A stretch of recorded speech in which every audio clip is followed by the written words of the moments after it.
وطن دپاره ووتم او که دا زما ګناه ده نو دا ګناه به زه بار بار کوم. زمونږ دا ایمان دی او دا زمونږ د ایمان تقاضا ده چې کومه ورځ زما د شهادت او زما د مرګ لیکلي شوي قسم په خدای کو یو د دنیا یو طاقت هم بدلوي چې نه شي بدلوي نو ولې یې راکوم وجه څه ده؟ من پښتانه امن پسند خلک یو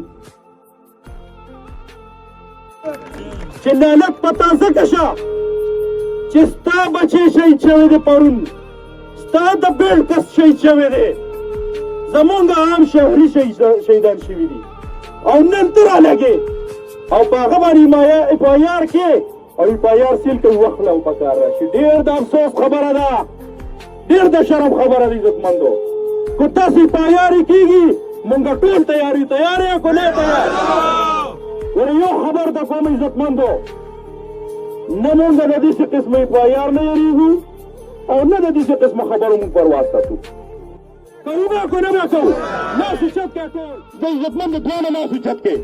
دا لاس زمونږ نه اوچتول دا زمونږ د حل حل او دا حل د هغې ورځې پورې به وي چې څو پورې په دې خاوره کې امن وي نو مونږ به په خپله خاوره امن غواړو او دا به زمونږ حل کړي.